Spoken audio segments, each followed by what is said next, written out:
দাঁড়িপাল্লা ভোট দিলে পাবে আল্লাহ। কেউ কেউ ধর্মকে বিক্রি করে ক্ষমতায় যেতে চায়। ভাইরা আমার, এক সময় আওয়ামী লীগ নেতৃবৃন্দ স্লোগান দিতেন, ওই যে নৌকার মালিক তুই আল্লাহ, বলতো না, নৌকার মালিক তুই আল্লাহ, লা ইলাহা ইল্লাল্লাহ, নৌকার মালিক তুই আল্লাহ। এখন আবার কেউ কেউ বলে কি দাঁড়িপাল্লা ভোট দিলে পাবে আল্লাহ, কথা বোঝে, ভোট দিলে দাঁড়িপাল্লাই পাবে আল্লাহ, কথা বোঝে। এইভাবে বিভিন্ন ভাবে দীর্ঘ সময় এই অঞ্চলের মানুষকে, এই জনপদের মানুষকে যারা বিভ্রান্ত করতে চেয়েছে, আমরা বলেছি এক সময় মুক্তিযুদ্ধের চেতনাকে বিক্রি করে আওয়ামী লীগ খেয়েছে।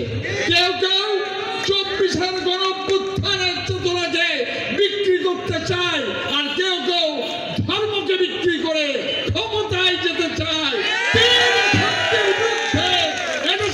সাধারণ মানুষকে নিয়ে আমরা সংগ্রাম করে দেশপ্রেমিক জাতীয়তাবাদী সরকার প্রতিষ্ঠা করতে চাই।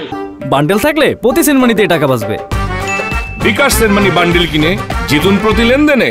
এবং ভারতীয় আধিপত্যবাদের বিরুদ্ধে দেশনেত্রী বেগম খালেদা জিয়ার নেতৃত্বে 17 বছর সংগ্রামের মধ্য দিয়ে আমরা যে একটি নতুন বাংলাদেশ গড়ে তুলতে চাই, গত 2 বছর আগে আমাদের ভারপ্রাপ্ত চেয়ারম্যান 31 দফা রাষ্ট্র মেরামতের কর্মসূচি ঘোষণার মধ্য দিয়ে প্রমাণ করেছেন আগামী দিন রাষ্ট্র ক্ষমতা দখলের মধ্য দিয়ে এই অঞ্চলের কৃষক, শ্রমিক, ছাত্র, যুবক, নারী সমাজ সহ সকলের অর্থনৈতিক মুক্তি এবং নতুন বাংলাদেশ আমরা নির্মাণ করব।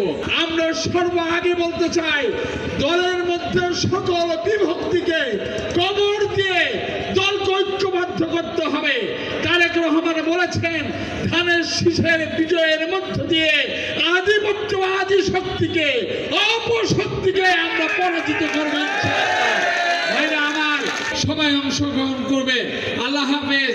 বাংলাদেশ জিন্দাবাদ, তারেক রহমান জিন্দাবাদ, বেগম খালেদা জিয়া জিন্দাবাদ, শহীদ রাষ্ট্রপতি জিয়াউর রহমান বীর উত্তম অমর হোক, অমর হোক।